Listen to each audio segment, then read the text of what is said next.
작년에 잘 아시다시피 북한이 러시아와 손을 잡았잖아요. 더 궁극적으로는 중국의 지원이 북한이 생각할 때는 이제 부족하다고 생각을 하니까 소위 그거를 이제 정치학적으로 중간자적 이익을 노린다고 하는데, 그리고 실제로 그 김정은은 시진핑하고 5번을 만났는데 그 만나면서 계속해서 우리는 중국을 뒷배로 하겠다라는 걸 공식적으로 얘기를 했습니다.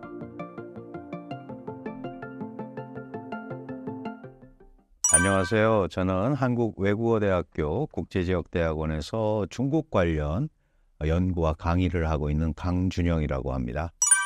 현재 중국 경제 상황은 어떤가요?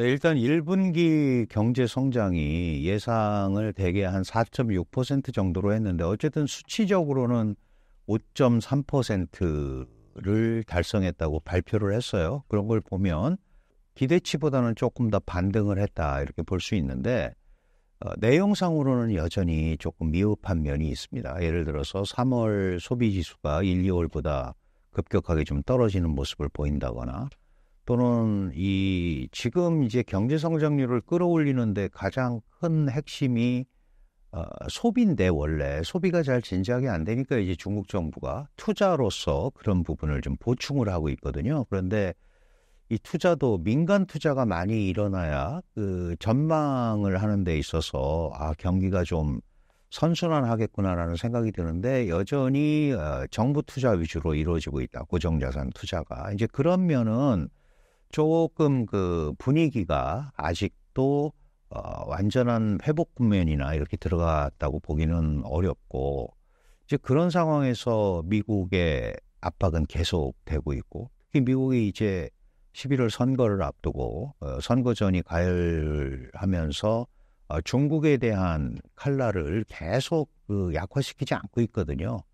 근데 중국도 거기서 안 물러나려고 한단 말이죠. 그래서 얼마 전에 그 중국판 슈퍼 300일이라고 불리는 관세법을 또 통과를 시켰어요. 이 관세법을 통과시킨 것은 이제 미국이나 이런 데서 관세 폭탄을 때리면 자기들도 보복 관세를 하겠다는 거거든요. 그러니까 아직까지는 대치 국면으로 이어지고 있다, 이렇게 봐야 될 것 같습니다. 미국의 대중 제재가 심해지고 있습니다. 갈수록 심화되는 현재 미중 관계 상황과 앞으로의 전망을 설명해 주신다면요?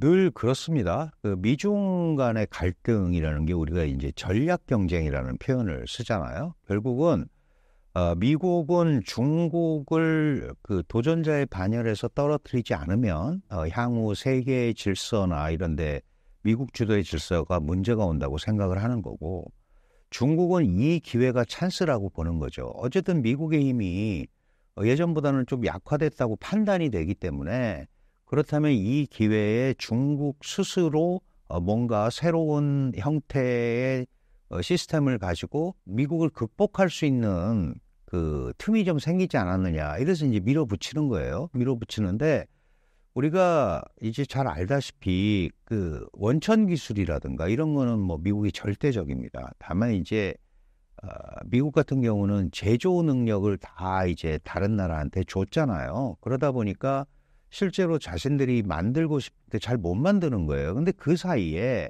중국이 전 세계 글로벌 밸류 체인의 40%가 넘는 공급망을 가지고 있단 말이죠. 그러니까 이게 완벽한 디커플링도 불가능한 거예요.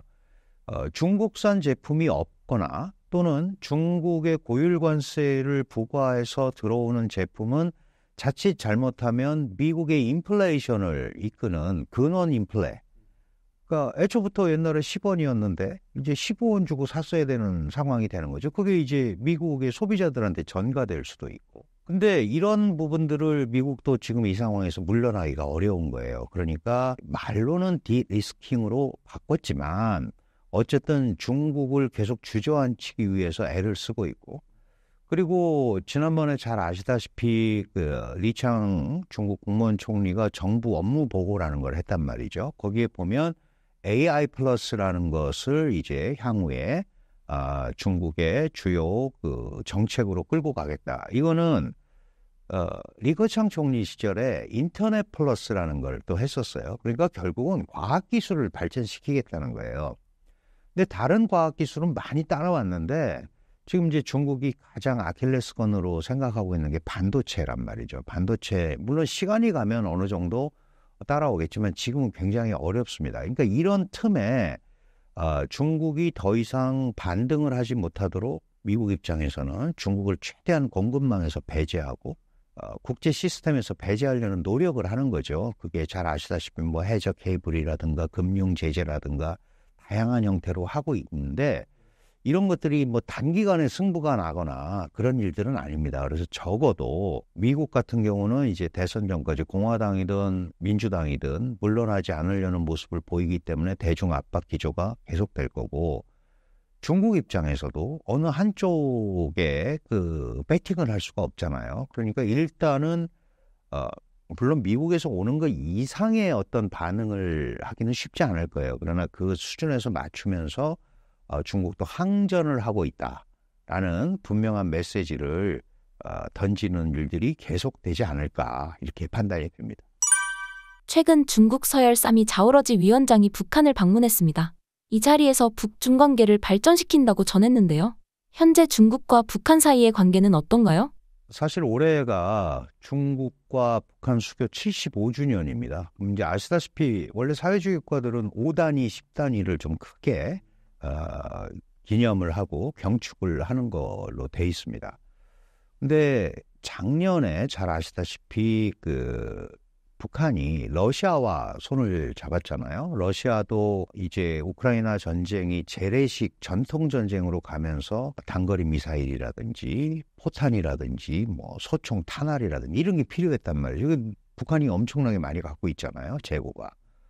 그리고 북한은 또 그거를 통해서 군사 기술을 좀 얻을 수 있지 않을까라는 생각도 했을 거고 또 뭐 식량 원조라든가 이런 것도 생각을 했을 거고 더 궁극적으로는 중국의 지원이 북한이 생각할 때는 이제 부족하다고 생각을 하니까 소위 그거를 이제 정치학적으로 중간자적 이익을 노린다고 하는데 예전에 자신의 할아버지였던 김일성이 즐겼었던 중국과 소련 사이에서의 중간자 외교 뭐 이제 이런 거를 좀 하는 것 같아요. 그러다 보니까 이거는 당연히 이제 중국을 좀 자극을 할 수밖에 없죠.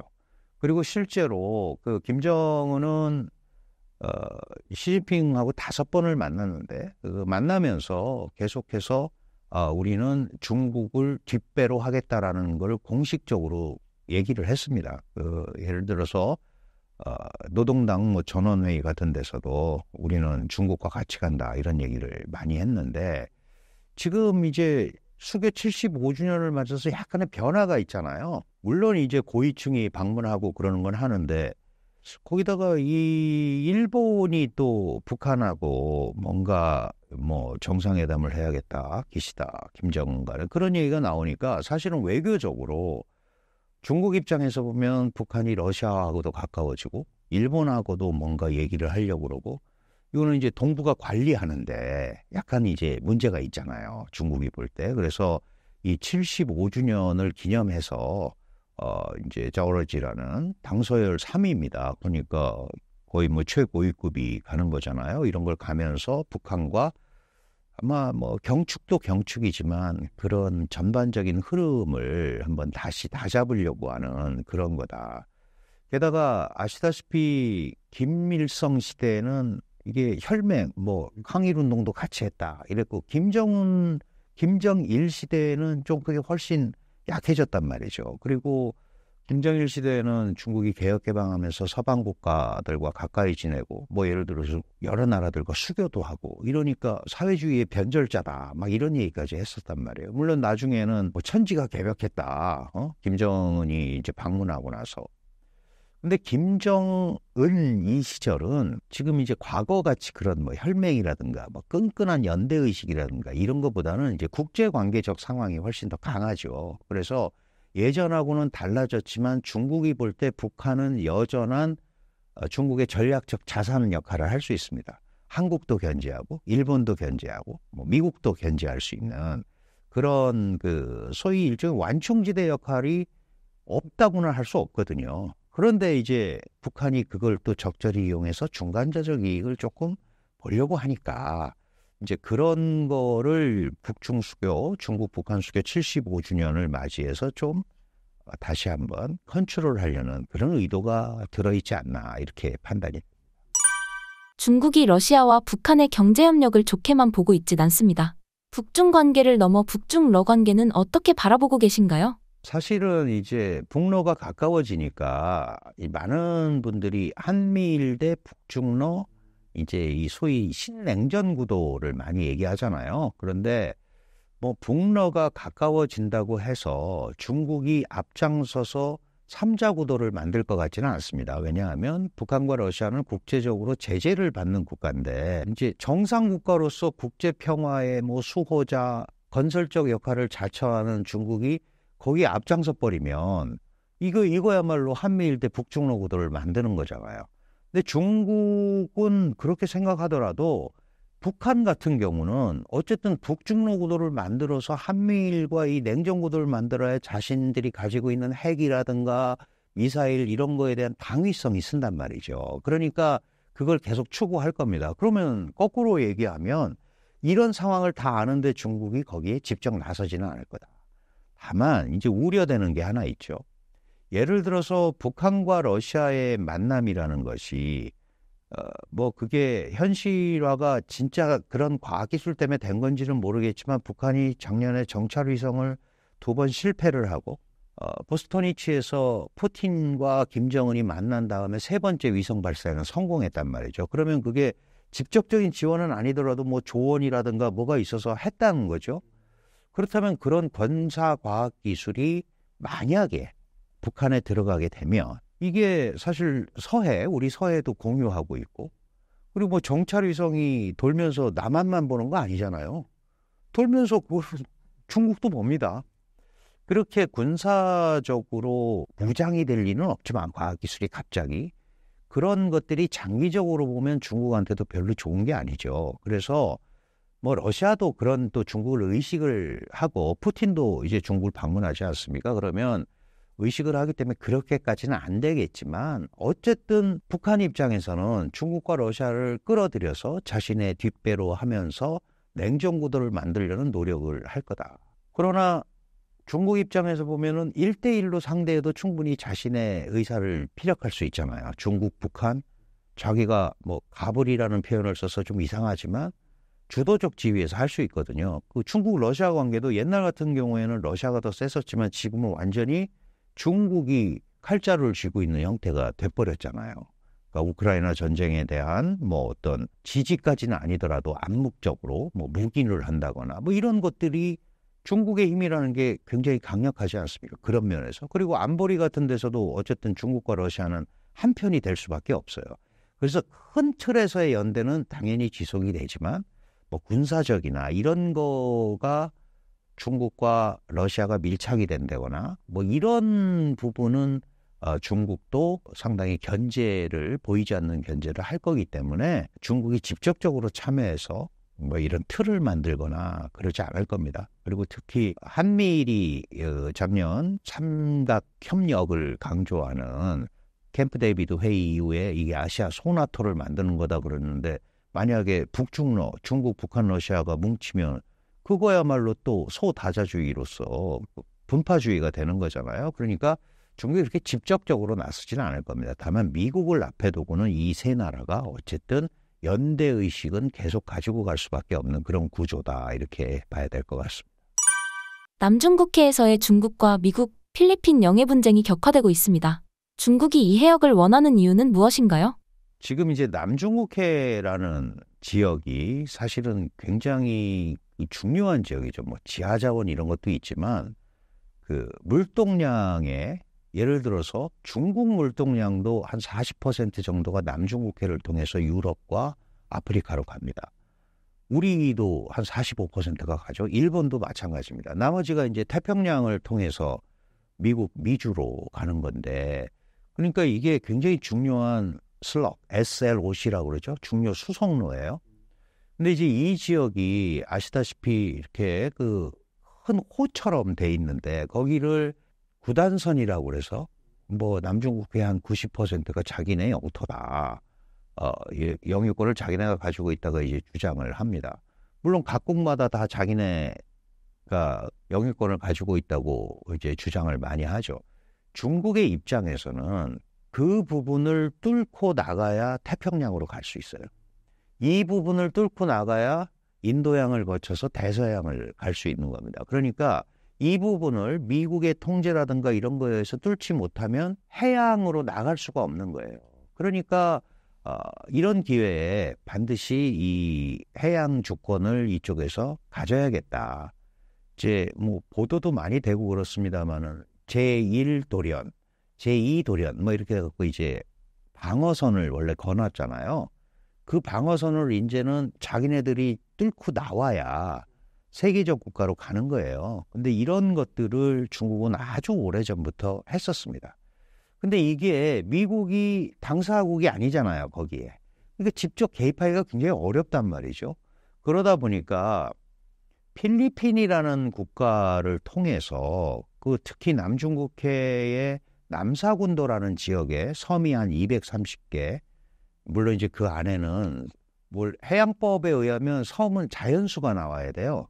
근데 자연수가 안 나오는 걸 우리가 암초라고 그러거든요. 하여간 어쨌든 230개 섬과 암초가 있는데 그 중에 7개를 불법 매입을 했다. 그래서 이제 요새화했습니다. 그냥 산호섬에 콘크리트를 들이부어서 뭐 활주로를 만들고 기항지를 만들고 이거를 그 필리핀이 우리 배타적 경제 수역에 와서 불법으로 섬을 매립해서 기지화했다. 그래서 헤이그 상설중재재판소라는 데 제소를 합니다. 물론 당연히 그 배후에는 미국이 있는 거죠. 그건 이제 왜 그러냐 하면 이거는 어느 누구의 바다일 수가 없다. 이건 공해다. 퍼블릭 시라는 표현을 쓰는 거죠. 그래서 미국이 공해 항행 자유의 원칙을 내세우면서 군함도 파견하고 그러는 겁니다.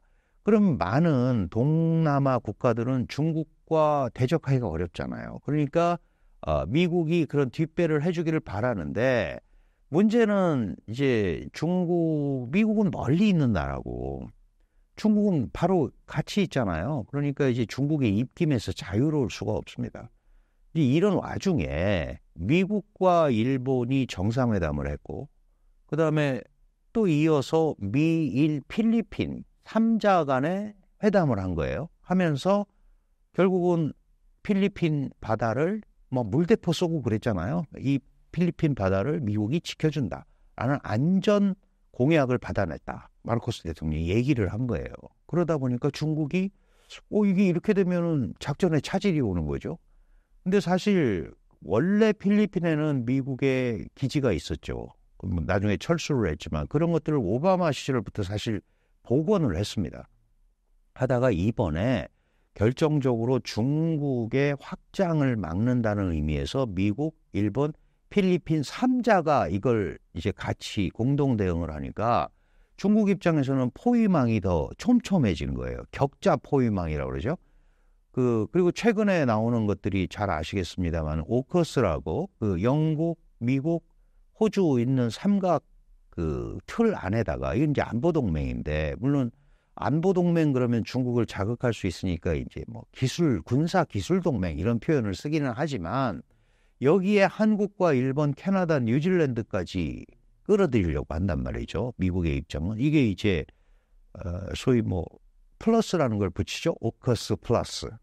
이렇게 되면은 중국 입장에서는 상당한 자신들 전략에 차질이 옵니다. 그래서 지금 강력하게 이런 소위 남태평양, 남중국해 지역, 대만 해협 이 지역에서의 미국과 미국의 우방국들의 군사력이 증강되는 것을 굉장히 우려스럽게 바라보면서 뭐 대치도 하고 이런 일을 하는 겁니다. 이게 이제 이것도 일정 부분 계속 지속될 수밖에 없다 이렇게 봐야 될 것 같아요. 한국뿐만 아니라 전 세계가 현재 중국 이커머스 열풍에 휩싸여 있습니다.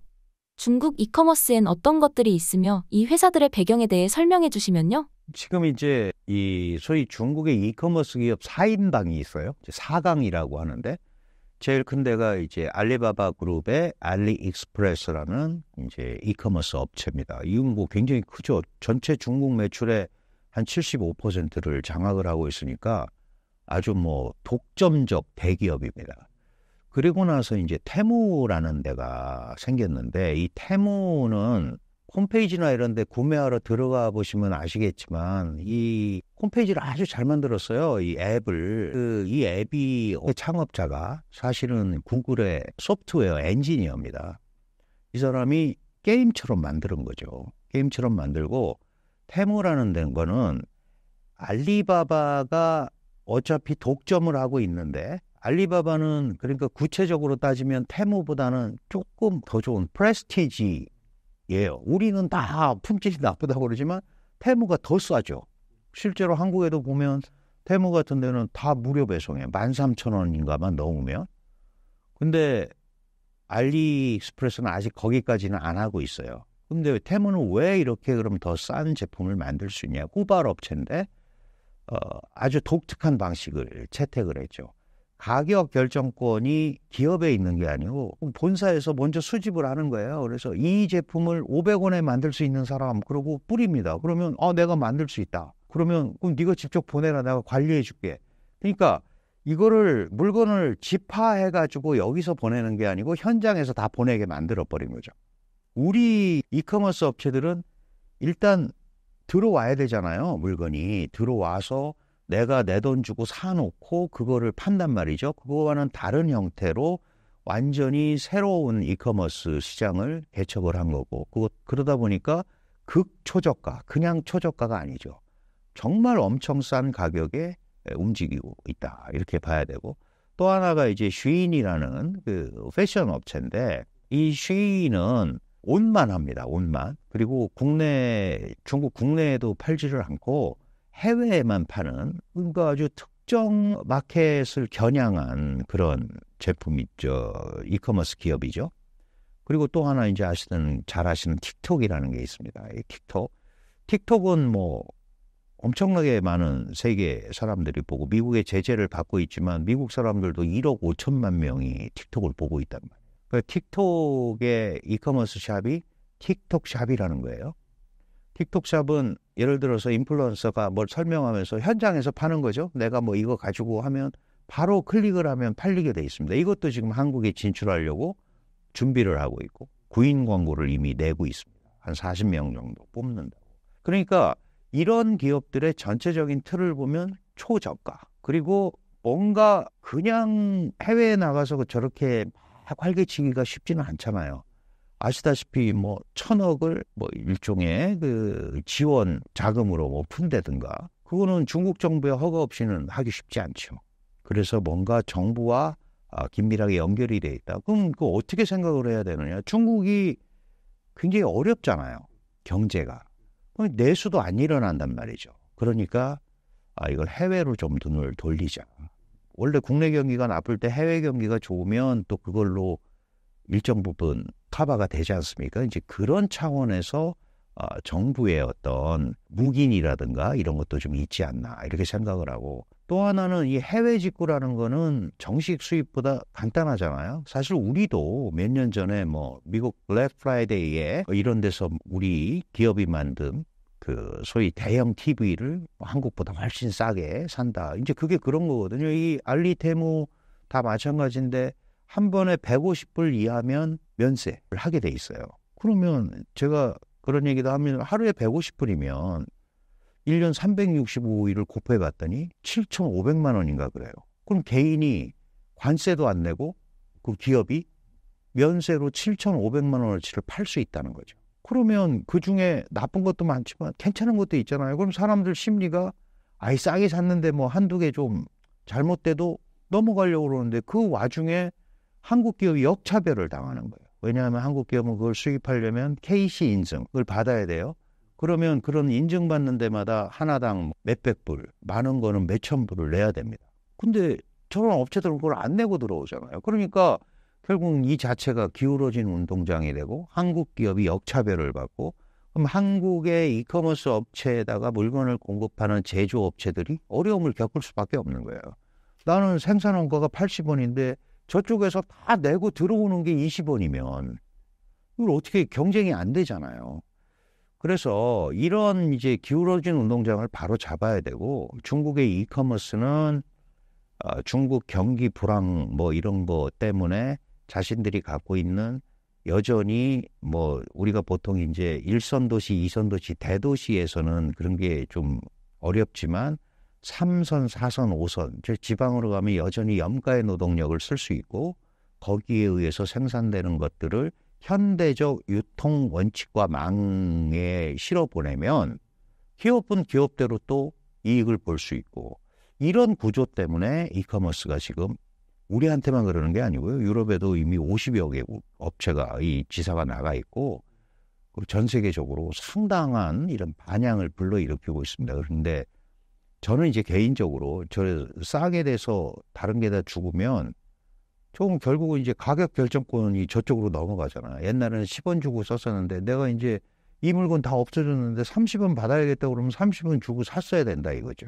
가격 전략에서 잘못 말려들 수 있기 때문에 자칫하면 소비자의 권익도 뺏길 수 있다라는 생각을 좀 해야 된다. 그리고 또 정보보호법의 문제도 있죠. 뭐 우리가 쓴 정보를 임의로 유출할 수도 있다. 그 많은 분들이 그래요. 그럼 그렇게 돈도 안 남는데 이거 팔아서 뭐 하려고 그러지?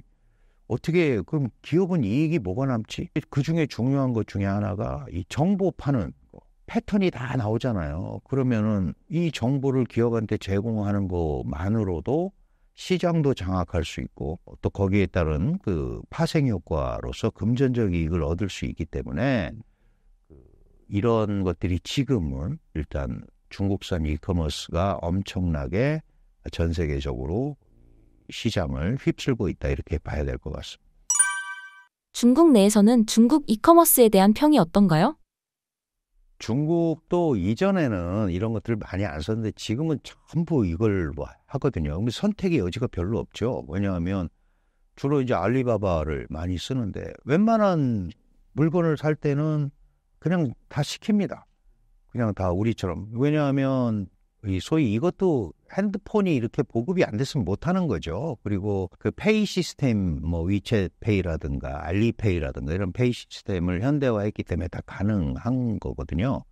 근데 어쨌든 싼 값에 살 수 있는 거죠. 자신들도. 근데 문제는 이러다 보니까 이게 정상적으로 안 만들어지는 것도 많잖아요. 그리고 중국 사람들이 볼 때 이렇게 계속 싼 값으로 하면 여기에 취업자들의 취업도 뭐 대졸자라든가 이런 친구들이 그런 싼 물건 제조하는데 갈 수는 없잖아요. 그러니까 이게 전체적으로 보면 중국한테도 그다지 플러스가 아니다라고 얘기하는 사람도 있어요. 그러니까 하이테크 기업이라든가 뭔가 이 미래 전망이 밝은 흐름이 나와야 되는데 이게 어떻게 보면 차이나 쇼크 2.0이 된 거예요. 옛날에 중국이 개혁 개방하면서 저가의 제품을 전 세계적으로 공급을 해서 쇼크를 받았잖아요. 아, 이렇게 싸구나. 그러니까 웬만한 제조업은 다 중국에 뺏겨버렸단 말이죠. 우리도 마찬가지잖아요. 그런데 이게 또 지금 차이나 쇼크 2.0이 아니냐. 전 세계적으로. 이런 생각을 하는 거죠. 중국 사람들은 물건의 품질이 좀 떨어진다는 거 다 알죠. 그러나 가성비라는 게 있잖아요. 항상. 돈이 있으면 가심비죠. 내가 뭐 저 물건이 아무리 싸도 나는 저거 원하지 않는다. 나는 돈 모아서 새 거 살, 좋은 거 살 거야. 라고 생각하는 게 가심비라면 여전히 중국의 소득 수준이나 이런 걸로 봐서 많은 사람들은 가성비를 강조하는 거다. 이커머스 시장이 세계적으로 이렇게 그 중국 이커머스들이 움직일 수 있는 거는 우리도 그렇잖아요. 고물가에다가 막 여러 가지 시달리는데 중국제가 왔는데 조금 하자도 있고 불량품도 있고 그런데 괜찮은 것도 있더라. 물론 이제 이걸 써보다가 역시 중국 건 안 돼 그러고 안 쓰시는 분도 있고 괜찮네 그래서 쓰는 사람도 있을 거고 그런 시장 적응기가 일단 좀 필요할 것 같아요. 많은 분들이 나는 일단 안 써 중국 못 믿겠어 그런 사람도 있지만 일부는 한번 사볼까? 왜 저렇게 막 온갖 사람들이 저 얘기를 하지? 철저하게 소비자의 몫이죠. 그런데 그 소비자의 몫인데 소비자가 이 가격이나 이 시스템이 어떻게 해서 이렇게 자기한테 싼 값에 오는지는 모르잖아요. 그러면 정부까지 나서서 막 중국하고 싸울 수는 없지만 적어도 공정거래 원칙에 따라서 같은 조건을 만들어줄 필요는 있죠. 이제 예를 들어서 뭐 KC 인증 비용도 안 내고 법적 규제도 받지 않으면서 그냥 무차별적으로 판단 말이죠. 예를 들어가지고 뭐 중금속이라든가 발암물질 이런 것들은 한국에서는 생산 자체가 어려운 건데 그런 인증을 안 받으니까 뭐 몇십 배가 되는 완구 제품이 들어오고 이런 것들이 그거는 이제 중국에서 적절하게 분명히 자기네가 스스로 브레이크를 걸어야 되는 거예요. 그런 부분을 할 수 있도록 한국이 뭐 정부나 기관이나 이런 데서 얘기를 해야 되고 중국이 그걸 받아들여서 기울어진 운동장을 만든다면 경쟁력 있는 한국 제품도 충분히 살 수 있지만 지금같이 무차별적으로 저러는데 가성비만 앞세우면서 가면 그거는 장기적으로 한국 유통시장은 물론이고 제조업 산업에도 커다란 영향을 끼치고 결국은 소비자의 주권까지 제약하게 되는 이런 결과로 올 수 있기 때문에 빨리 뭔가에 이거에 대한 대응책을 마련을 해야 된다 이런 생각이 듭니다. 테무가 신장 위구르 자치구의 강제노동을 활용해 제품을 만든다는 기사가 있습니다. 신장 위구르 자치구는 어떤 곳인가요? 그리고 어쩌다가 지금과 같은 상황에 처하게 됐나요? 사실 이제 신장 위구르는 말 그대로 위구르족이에요. 그 한족이 아니죠. 위구르족은 이제 중앙아시아하고 혈통이 가까운데 이게 원래 위구르 제국이라는 게 중세부터 쭉 독립국가로 유지를 하고 있었는데 중화인민공화국이 수립할 때 사실은 이제 신장이라는 지역이 굉장히 전략적으로 요충지예요. 이게 왜 그러냐 하면 신장 다음이 이제 중앙아시아 국가들이 있고 그 다음에 이제 유럽으로 이어진단 말이죠. 전략적 요충지인데다가 지금 뭐 많이 나오지만 어마어마한 유전이 발견이 되고 가스전이 발견이 되고 희토류가 엄청나게 묻혀 있고 그러니까 중국으로서도 포기를 할 수가 없죠. 포기를 할 수가 없는 지역인데 여기는 사실 신장은 강제 점령을 당했습니다.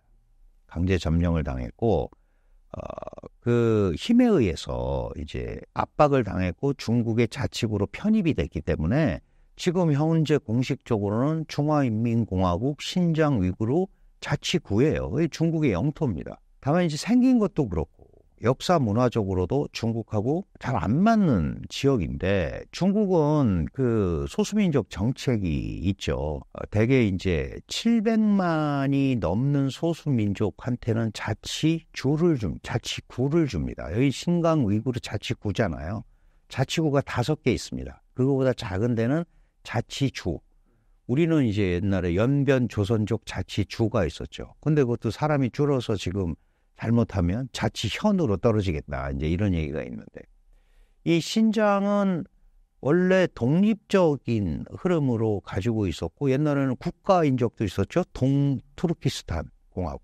그런데 어쨌든 중국한테 이제 먹혔고 이게 지금 독립이나 이런 거를 따지면 우리는 중국하고 문화도 다르고 근데 왜 우리가 중국하고 같이 가야 되지라고 생각하는 사람들이 있죠, 당연히. 그런데 이미 중국의 강역에 편입이 됐잖아요.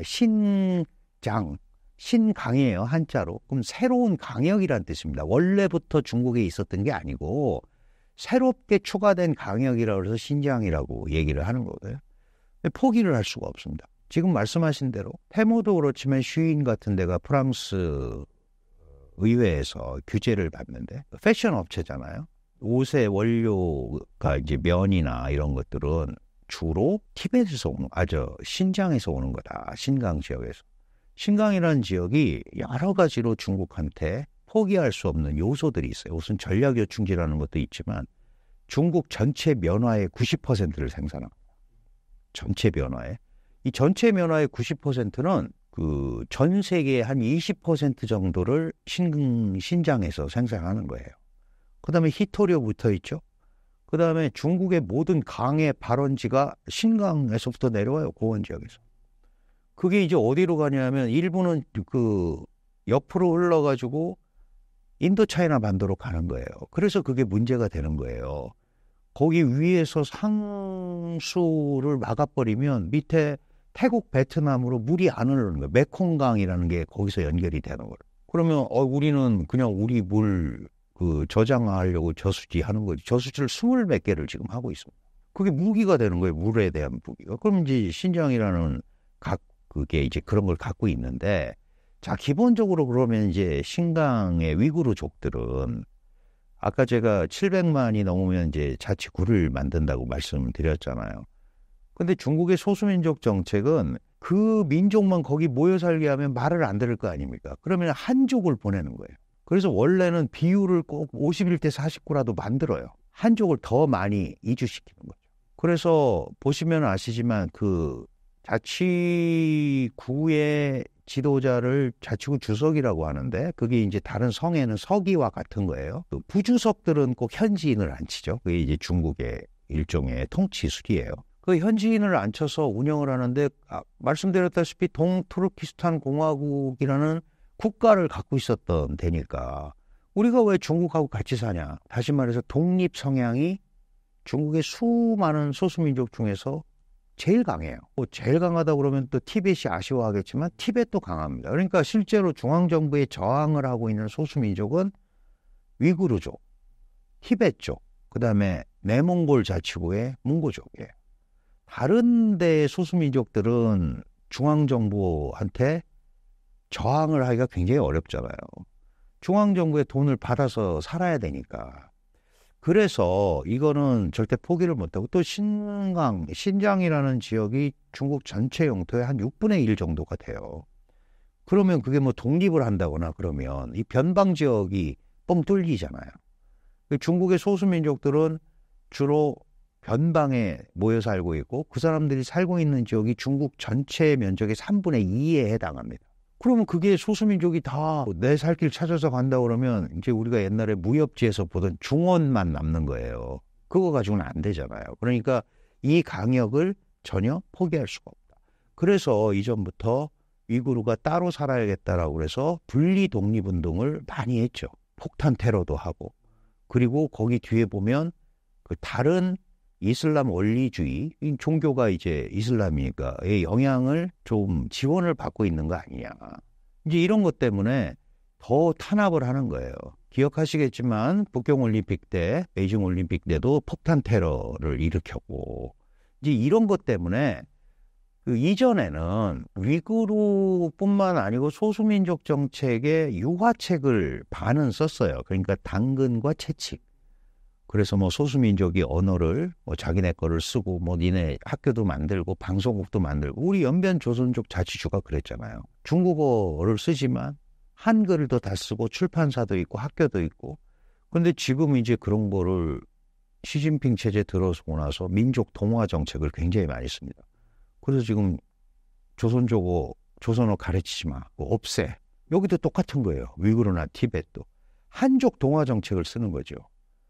그런데 이제 저항을 하니까 그리고 저게 더 변방에 있잖아요. 그러니까 저항을 하니까 탄압 정책을 하는 겁니다. 예를 들면 위구르족들은 특히 뭐 이제 서방의 지원도 많이 받고 있어요. 티벳과 더불어서. 결국 이제 이 문제를 국제화해야 국제적으로 많이 알려질 거 아니겠어요? 그러니까 이 위구르에 있는 교통수단들은 전부 중국식 GPS를 달게 돼 있어요. 이 GPS라는 게 미국에서 해놓은 위성 항법 장치잖아요. 그러니까 자체 개발한 GPS가 있습니다. 소련도 옛날에 자체 개발했고, 이게 베이도, 북두 칠성할 때 북두라는 걸 쓰는데 베이도를 달게 돼 있고, 자꾸 저항을 하니까 서방에서는 그 사람들을 소위 집합을 시켜서 강제 교화소를 만들어서 집단적으로 운영한다. 강제 노동을 시킨다. 라고 얘기를 합니다. 그래서 인권이 유린되고 있다라고 얘기하고 중국은 그렇게 얘기하지 않죠. 직업훈련소다 그게.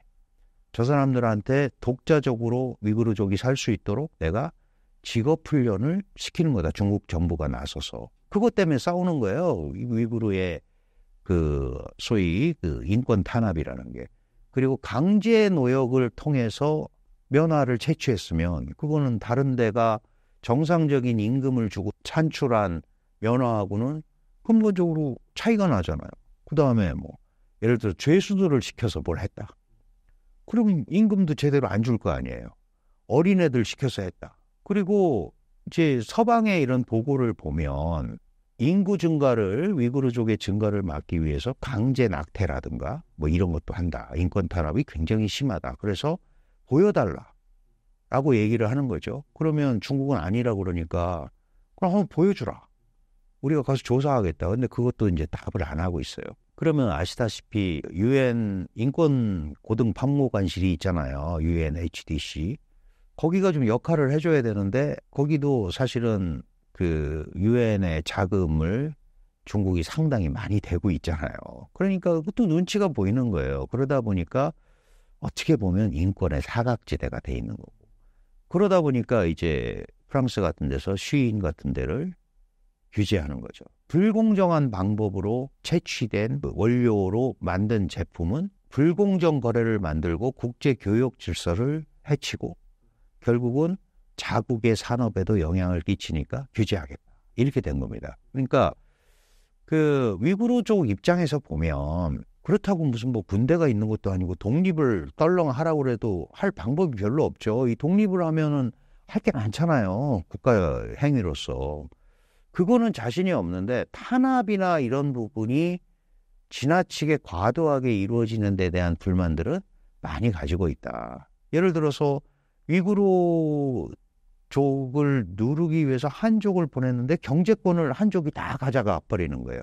개발이나 이런 것도 다 한족 중심의 개발이 되고 그러면 결국은 위구르족은 노동력밖에 제공을 못하고 이런 것들이 반복이 되다 보니까 이제 저항을 해야 되는데 어떻게 해야 되느냐. 혼자서 안 되니까 국제사회에 도움이 필요하고 그런데 중국이 딱 가둬놓고 있고 그러니까 이 부분도 앞으로 계속 문제가 될 수밖에 없는 그런 구조죠. 중국은 안정적인 자치구 그리고 소수민족의 활동을 위해서 우리가 직업훈련을 시키는 거를 자꾸 노동 교화를 한다라고 얘기하지 말아라.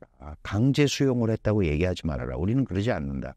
근데 아무도 그 부분에 대해서 공동의 조사라든가 이런 게 이루어지지 않으니까 여전히 이제 의문의 눈초리로 바라보고 있는 겁니다.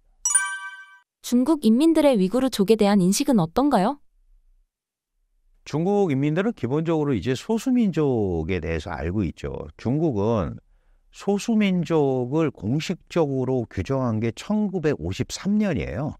1953년에 소수민족 대강, 일종의 법입니다. 소수민족 법을 만들었어요. 그러면 중화인민공화국이 1949년에 수립이 됐잖아요. 그리고 저 큰 땅덩어리에 한족이 93%다. 13억이 한족이다. 이것도 좀 말이 잘 안 맞잖아요. 그러니까 그 한족이 언제 이루어졌는지도 잘 모르죠. 적어도 그 근현대 들어서 특히 민족국가 태동이 일어나면서 민족에 대한 생각이 있었을 거고 그래서 1953년에 중국에는 56개 민족이 산다라고 규정을 한 거예요. 한족과 55개 민족이 산다. 그러니까 그 당시에도 내가 왜 쟤랑 같은 민족이야?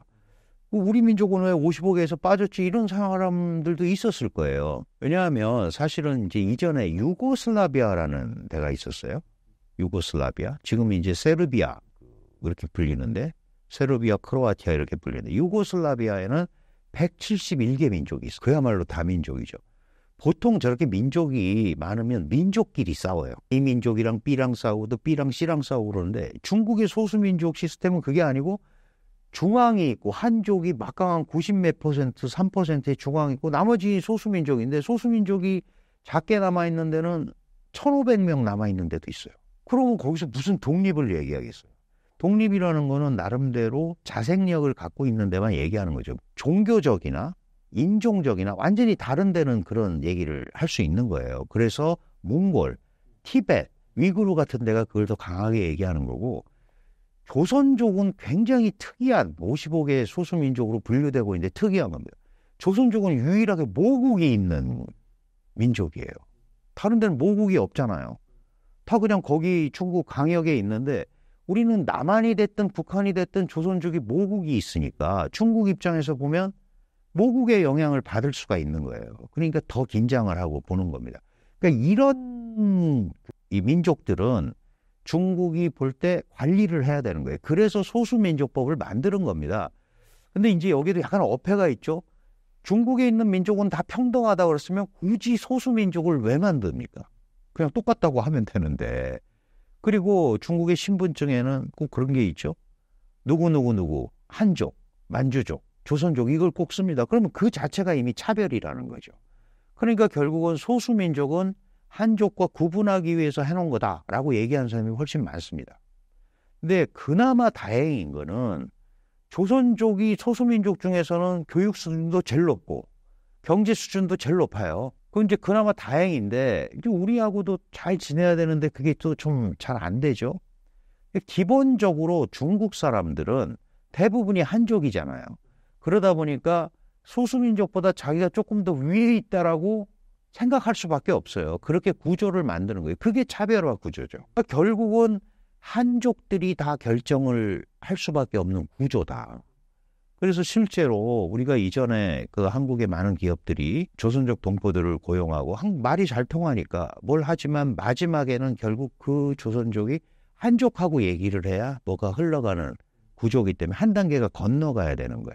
그 과정에서 좋지 않은 일도 많이 일어났고 오해하는 일도 많이 일어났던 거예요. 그래서 이 중국 인민들은 이거를 이미 1953년에 만들어줬고 이렇게 왔기 때문에 매우 자연스럽죠.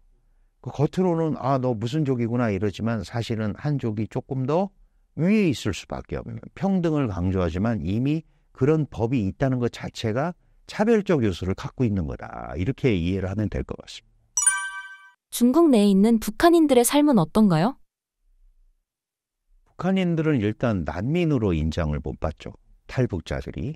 지금 이제 그래서 계속 강제 북송 얘기가 나오는데 중국은 난민으로 인정을 하지 않습니다. 난민은 원래 국제난민법, 난민협약에 의해서 난민인지 아닌지 심사를 하게 돼 있어요. 그런데 중국은 북한에서 넘어온 사람들을 경제적 곤궁을 탈피하기 위해서 넘어온 사람들이다. 그리고 중국과 조선 간에, 중국 북한 간에 우호 협약이 있잖아요. 여기에 의해서 변경 협약도 있고 넘어오면은 돌려보내는 그런 협약이 있어요. 거기에 의해서 움직이거든요. 그러니까 우리가 탈북자들이 난민이니까 난민 자유의사에 의해서 가야지 그렇게 북송하면 안 된다고 얘기를 하는데 중국은 그 사람들은 난민이 아니다라고 얘기를 하는 거예요. 이게 법리적으로 결정적인 차이가 있죠. 만약에 중국이 이 사람들이 난민이라고 그러면 위구르, 티벳 이런 사람들이 나도 난민이다. 그러고 가면은 난감해지는 거예요. 그러니까 이런 문제를 안 만들려고 하는 거죠. 그러다 보니까 난민 지위 인정에 대해서 인정 자체를 하지 않는다. 그리고 이거는 이제 국제 난민 협약이 굉장히 복잡한데 중국도 가입을 했어요. 그러니까 자기도 따라야 될 의무가 있죠. 그리고 안보리 상임이사국이잖아요. 유엔을 이끌고 있는. 근데 거기 이제 난민 협약이나 이런 데 보면 이런 규정이 있습니다. 나올 때는 난민 신분이 아니었지만 송환이 돼서 정치적 박해를 받으면 난민으로 바꿔줘야 된다. 이게 이제 지금 일종의 난민의 범위를 확대 해석하는 거예요. 예를 들어서 북한에서 경제적 이유로 나왔더라도 중국에 의해서 다시 송환이 되면 그 형법, 북한 형법에 저촉을 받아서 북한 형법에 의해서 정치 수용소에 가서 노동 교화형에 처해지는 거죠. 그러면 난민이잖아요. 정치적 박해랑 받는 거랑 똑같은 거죠. 그런데 그거를 중국은 하지 않고 있다. 근데 이게 이제 굉장히 어렵습니다. 중국이 안 하는 거를 계속 인정해 달라고 할 수도 없는 거고 난민이 아니라고 그러는데 그러면 이제 우리가 지금 얘기하는 거는 오케이, 다 알겠다. 그러면 이 사람들이 난민인지 아닌지 물어는 봐야 될 거 아니냐. 근데 지금 물어보는 거 자체를 안 하거든요. 북한에서 오는 건 다 난민이 아닌 거예요. 그럼 난민이 아닌데 왜 물어봐요? 그런데 유엔 난민협약법에 의하면 누가 넘어가면 너 왜 왔어? 뭐 때문에 이런 조사를 하게 돼 있고 그 조사에 의해서 난민이다 아니다를 판단하게 돼 있어요. 근데 그 자체를 지금 생략을 하고 있고 유엔 인권고등판무관실도 이거를 원래 그렇게 하면은 45일 안에 이의를 제기하고 하게 돼 있는데 그걸 또 안 하는 거예요. 그러다 보니까 완전 사각지대가 됐죠. 자, 이렇게 되니까 북한 탈북자들이 거기서 무슨 일을 하는지 그러면은 정상적인 대접을 못 받을 수밖에 없잖아요. 그러니까 인신매매에 노출이 되고 아주 저임노동, 그 다음에 여자 같은 경우는 강제결혼, 낙태, 매춘, 인심 이런 쪽으로 이게 간단 말이죠. 그러니까 우리는 우리 헌법에 의해서 대한민국의 영토는 한반도와 그 부속도서 아니에요. 그럼 북한에 살고 있는 사람들은 대한민국 국민이잖아요. 그럼 보호해야 될 의무가 있는 거예요. 근데 지금까지는 그 얘기를 안 했단 말이죠. 근데 지금 이제 그런 목소리를 높이고 있는 거예요. 우리는 보호해야 될 의무가 있기 때문에 적어도 법리적으로 최소한의 법적 조치를 하면서 적어도 그 사람들이 북한으로 별로 다시 돌아가고 싶진 않을 거 아니에요. 그러면 제3지대로 가게 하든지, 그게 어려우면 제3지대를 만들겠다. 수용소 비슷한 걸. 뭐 이런 논의라도 해야 되는데 중국은 기본적으로 난민이 존재하지 않는다라고 얘기하니까 안 되는 거죠. 그리고 코로나 때문에 사실은 몇 년간 이제 왕래가 없었잖아요. 그러니까 앞으로도 지금 엄청나게 많은 사람들이 있잖아요. 한 10만 명 정도 있는데 지금 수용돼 있는 사람들이 뭐 상당히 2, 3천 명 될 거라고 생각을 한다고 그래요. 그러면 그 사람들이 계속 이제 송환이 될 텐데 그때마다 이런 문제가 나올 거 아니겠어요? 이걸 어떻게 해야지 될 거고.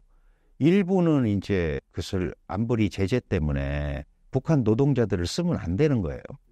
북한 노동자들을 쓰면 안 되는데 노동자로 파견이 됐었다가 코로나 이것 때문에 못 돌아가고 있는 사람들이 이제 신분을 역이용해서 급여도 제대로 주지 않고 막 이러니까 이제 소요 사태도 일어나고 그러잖아요.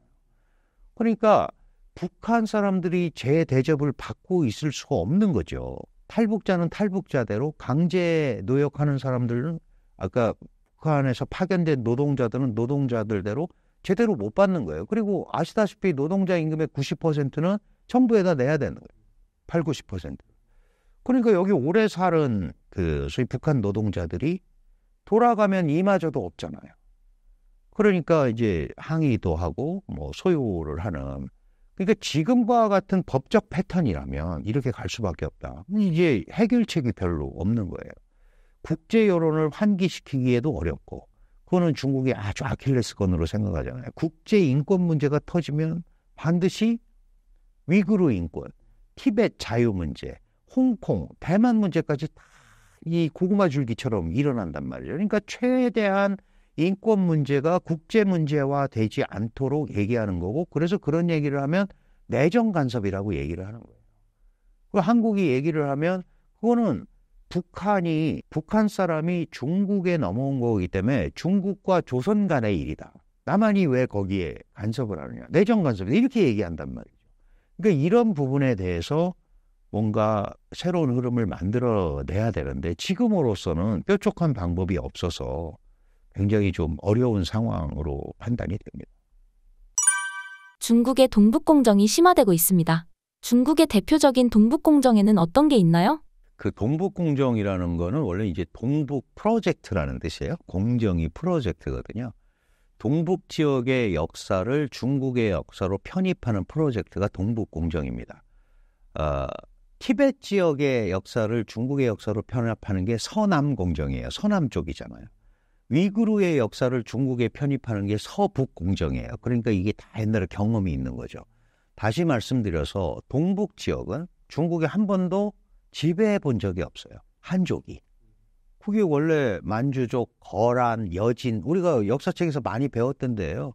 그리고 나중에 만주 이때만 해도 뭐 청나라가 거기에 있었기 때문에 거기에 강역에 들어간 거지 중국은 한 번도 지배해 본 적이 없었는데, 중국이 이제 국력이 커지니까 동북 삼성 지역, 우리는 이제 만주라고 부르는데, 이 동북 삼성 지역의 역사도 중국의 역사로 만들어야 되는 거다라고 생각을 해서 동북 공정이라는 걸 하는데, 이 동북 지역의 역사 편입 운동이에요. 그러다 보니까 고구려 뭐 이런 데부터 가는 거예요. 발해, 고구려 막 이제 다 가서 이게 중국 지방 정부의 역사다 이렇게 얘기를 하는 겁니다. 그 2000년에 시작이 돼서 2004년에 이제 일단락이 됐다고 하는데, 구두 합의를 했어요.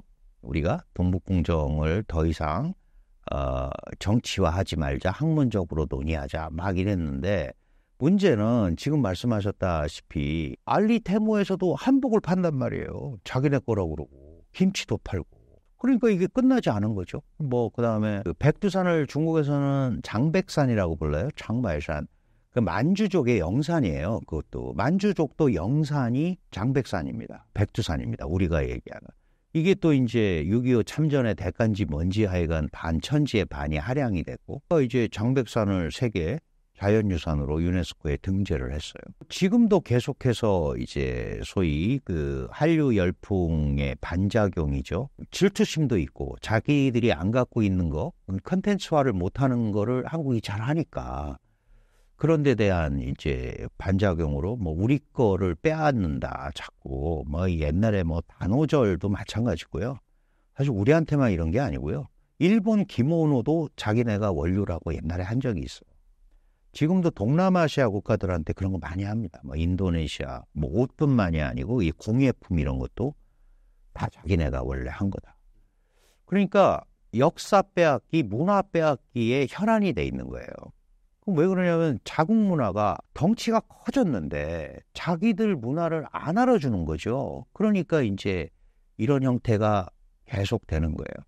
그 기억하시겠지만 우리가 옛날에 그 드라마 1회하고 뭐 못했던 드라마 있잖아요. 그 우리 조선 건국 과정을 마치 이상하게 왜곡한 역사로서 보여주면서 그런 것들도 마찬가지예요. 그건 왜냐? 우리 한국 문화 컨텐츠 업계에 중국 자본이 많이 들어와 있어요. 그러면 그 이제 적절한 시기에 이렇게 만들어 보려고 애를 쓰는 거죠. 그래서 이런 것들은 앞으로도 계속될 수밖에 없다. 우리가 정확하게 인식을 가지고 있어야 돼요. 그래서 아닌 건 아니라고 분명히 얘기를 하고 거기에 대해서 반박도 하고 예를 들어서 고구려라는 데가 중국의 역사면 그럼 우리는 삼국시대를 어떻게 겪었죠? 삼국 통일을 해서 신라가 생겼고 고려가 되고 그랬는데 이게 좀 이제 어불성설인 게 뭐 중국의 지방정부였다는데 고구려가 700년인가 지속됐잖아요. 그동안 중국은 왕조가 300년 넘어가는 게 없잖아요. 그럼 어떻게 지방정부가 더 오래 갑니까? 그러니까 앞뒤가 안 맞는 거죠. 그런데도 그렇게 교육을 하고 있습니다. 이게 이제 애국주의 교육, 뭐 이런 거에 영향을 받아서. 실제로 중화민족이라는 건 없습니다. 한족, 무슨 뭐 만주족, 조선족, 무슨 이렇게 돼 있는 거지. 중화민족은 가공의 민족이에요. 가상의 민족. 뭐라고 얘기하냐면 역사적으로나 현재 중국의 강역에서 살거나 살고 있던 모든 민족은 중화민족이다. 이렇게 규정을 한 거예요. 그러니까 조선족도 중국의 소수민족으로서 중화민족의 일원이에요. 그럼 조선족이 갖고 있는 문화도 중화민족의 문화인 겁니다. 돌잡이, 뭐 우리가 파워차에 김치 이렇게 얘기하는 거 이거만 있는 게 아니고 우리 돌 하면은 왜 뭐 실을 잡을 거냐 돈을 잡을 거냐 하는 돌잡이, 씨름, 회가변, 농악무 이런 것도 전부 중국의 소수민족 문화로서 자기네 무형문화재로 다 등록을 해놨어요. 아리랑 마찬가지예요. 중국 소수민족 문화니까 중화민족 문화다. 그래서 유네스코에 등재하려고 막 하는 거예요. 그러니까 이런 것들은 전혀 대국스럽지 못하죠. 문화가 그렇게 자신이 있는데 왜 자신들이 얘기하는 소수민족 문화를 중국의 대표 문화로 저렇게 내세우면서 하려고 그러느냐. 이거는 이제 중국이 더 커야 되는 겁니다. 그래서 우리가 슈퍼베이비라는 말을 그래서 쓰는 거예요. 덩치는 커졌는데 아직 그런 것들이 남을 고려하거나 이러지 못한다. 그럼 세계적 지도국이 되려면 그런 거는 문화적으로 하지 말아야 되는 거 아니냐. 사실 제가 이렇게 말씀드리는 이유는 이런 것 때문에 국민 감정이 굉장히 상한단 말이죠. 서로.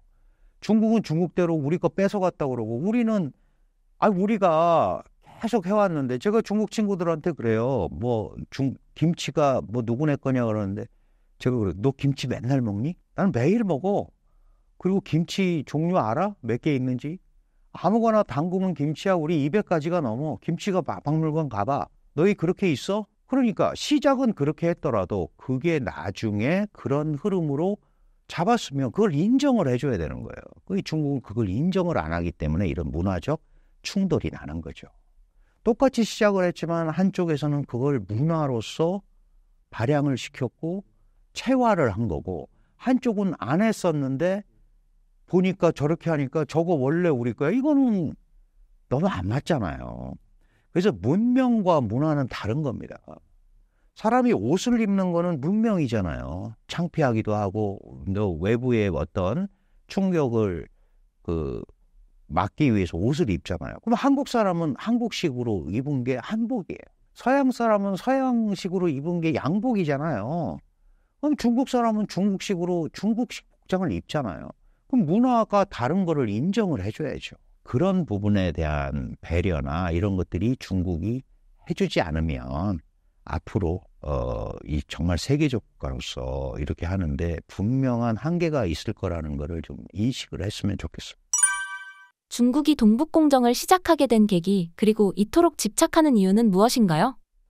중국이 지금 현재 사실은 최대의 강역을 갖고 있다고 봐야죠. 옛날에 뭐 한나라, 뭐 당나라 이럴 때 영토가 지금같이 넓지는 않았거든요. 이거는 이제 청나라 시대의 강역을 그대로 이어받았고, 물론 이제 몽골, 외몽골하고 불렀던 데가 이제 몽골로 독립을 해서 좀 떨어져 나갔지만 최대의 강역을 갖고 있는데, 중국이 그레이트 차이나, 세계적 국가, 이거를 이제 내세워서 가려면 역사적 정통성도 있어야 되는 거예요.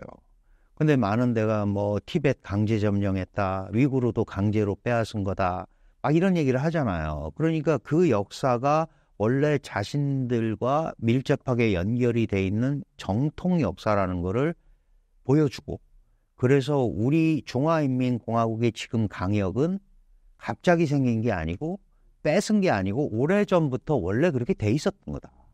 이게 이제 장기적으로 보면 그레이트 차이나를 위대한 중화, 중국몽 뭐 이런 것들이 다 이거와 연결이 되는 거예요. 이거를 하는데 굉장히 중요한 요소다. 그래서 중국 지금 강역에 있는 역사, 민족과 땅 이런 역사들을 전부 다 재정립을 하는 거죠. 그래서 티베트에서는 서남공정, 위구르는 서북공정, 우리 동북 지역은 동북공정, 이것만 있는 게 아니에요. 우리가 중국이 5,000년의 역사 그러죠. 그런데 이 역사도 늘리는 공정도 하고 있어요. 역사를 7,000년으로 늘려야겠다. 역사라는 게 문자부터 기록을 하는 거잖아요. 그 탐원 공정이라는 게 있어요. 탐원 프로젝트. 그러니까 다시 말해서 뭐예요? 지금 현재 중국의 역사와 현상과 강역과 민족을 원래부터 중국이 다 가지고 왔다라는 틀을 만들려고 하는 거죠. 그래서 최종 목표는 강력한 중국을 세팅하는데, 그렇잖아요. 제일 중요한 게 역사, 정통성, 합법성 이런 거잖아요. 거기에 전혀 문제가 없다라는 거를 과시하기 위한 방법이죠. 이거는 특히 서방 국가들한테 훨씬 많이 써먹히고 서방 국가들한테 설득하기가 더 좋은 거예요. 예를 들어서 미국은 1776년에 독립을 했잖아요. 역사가 없단 말이죠. 중국 수천 년 역사를 보면 중세 유럽들은 서로 왔다 갔다 하고 무슨 왕가 되고 이런 단독의 역사를 가진 데가 별로 없단 말이죠. 그 점에서는 한국도 똑같아요. 우리도 왕조가 신라, 통일신라, 고려 간단하죠. 영토는 작지만 수백 년씩 이렇게 척척척 온단 말이죠. 이런 상황이 우리 한민족의 정통성을 얘기하는 거잖아요. 근데 이제 중국 같은 경우도 그런 거를 만들어내려고 하는 거예요. 만들어내려고 하는데 그러다 보니까 아닌데도 많잖아요. 그러니까 이제 억지가 좀 들어갈 수밖에 없는 그런 상황이 되는 거고, 결국은 이런 걸 통해서 세계적 국가 중국으로서 자리매김을 하려고 그러고, 그래서 트럼프 대통령이 중국을 방문하면 자금성을 하루 그냥 비워서, 마크롱 프랑스 대통령이 왔을 때도 마찬가지잖아요. 그럼 거꾸로 얘기하면 뭐예요? 니네 이런 거 있어? 우리 수천 년의 유산과. 예를 들어서 옛날에 클린턴이 중국을 방문했을 때 굳이 서안에 병마용 있는 서안으로 왔잖아요. 북경에 캐피탈 공항이 있는데 굳이 거기로 오라고 그러는 이유는 뭐예요? 기원전 진시황 시절에 우리는 이런 걸 가지고 있었다. 너희 그런 역사 있냐? 이런 얘기죠, 사실은. 그러니까 뭐 좋다 나쁘다가 아니고 유구한 역사를 외교적으로도 또는 민족적으로도 이용하고 싶은 거예요. 그러니까 그런 것들이 발현이 되는 게 이런 프로젝트. 거꾸로 얘기하면 그런 것들이 잘 정립이 안 돼 있었던 거죠. 사실 동북 지역의 역사는 중국에서는 요동사라고 부르고 우리는 고구려사라고 불러요. 그걸 이제 일사양용이라고 그래요. 한 가지 역사를 각자 얘기하자고 그랬어요. 우리는 고구려사라고 할 테니까 너희는 뭐 요동사라고 하든지. 그런데 어느 순간에 동북 지역의 역사는 중국 지방정부의 역사다, 이렇게 가버리니까 반발이 일어난 거죠. 그 약속을 깬 거잖아요. 역사라는 건 2500년 전에 거기 살았던 사람은 없잖아요. 그러니까 그거를 결국은 역사는 사료와 이걸 가지고 하는 건데 중국이 어마어마한 인력과 그다음에 자금을 투입해서 자신의 역사 만들기를 한 거예요. 그리고 그걸 통해서 이 지역은 확실히 중국 거다. 예를 들어서 남북이 통일이 돼서 통일왕조가 생기면 간도 일본이 청나라와 밀약을 해서 넘긴 거 아니에요. 고종 황제 도장 받은 게 아니에요. 그럼 영토 문제 생길 수 있죠. 얼마든지 생길 수 있습니다. 그런 것들도 다 미연에 방지하는 거죠. 그래서 미래에 있을 그런 것도 좀 차단하면서 자신들이 가지고 있는 정통성, 합법성을 담보하기 위한 그런 정치적 학술 문제가 아니고 정치적 수요에서 시작이 된 거다. 그리고 동북공정 그 프로젝트 홈페이지 옛날에 그 들어가 보면 동북 지역의 안정을 위해서 하는 그 연구다라고 돼 있어요. 역사를 찾거나 이게 아니고 동북 지역의 안정을 위해서 하는 연구예요. 그렇다면 그런 역사를 가지고 이 부분이 이렇게 됐다라는 거를 분명하게 설명하고 그래서 이 지역은 중국의 완벽한 역사다. 이렇게 만들어서 안정을 꾀하려는 그런 생각을 가지고 있고 그렇게 돼야 지금 전체 영토가 그대로 이어지고 있고 그래서 중국이 주장하는 핵심 이익에는 항상 완전한 영토라는 게 들어가 있잖아요. 그게 어디서 빠져나가려거나 그런 거를 절대로 인정할 수 없는 거죠. 대만이 예를 들어서 독립한다고 하면 중국에서 빠져나가는 거죠. 그래서 핵심 이익인 거예요. 그런 개념으로 바라보면 중국이 이렇게 집착하는 이유를 알 수 있습니다. 신사임당 구독자분들께 해주고 싶으신 말씀은요? 네, 요즘 이제 뭐 중국 정치, 경제 뭐 여러 가지에 대해서 다 말하는 사람마다 다 다르죠. 저도 뭐 아닌 건 아니고 제가 알고 있는 대로 얘기를 하는데 너무 이렇게 어떤 문제를 바라볼 때 극단적으로 보실 필요는 없을 것 같아요. 그런 것도 있고 아닌 것도 있는 겁니다. 이게 뜨뜻미지근하게 말씀을 드리는 게 아니고 정확한 그 현상을 가지고 분석을 하고 판단을 하는 그러니까 귀동량을 너무 많이 하시면 문제가 생깁니다. 예를 들어서 제가 이렇게 말씀드리는 걸 듣고 진짜 그런지 알아봐야겠다. 그리고 공부해서 자기 지식이 되면 본인이 그걸 갖고 판단을 하면 되는 겁니다. 그래서 너무 특히 중국 같은 문제에 대해서 뭐 미국도 마찬가지입니다. 극단적인 편견을 가지고 선입관을 가지고 접근하지 않았으면 좋겠다 하는 말씀을 드리고 싶습니다.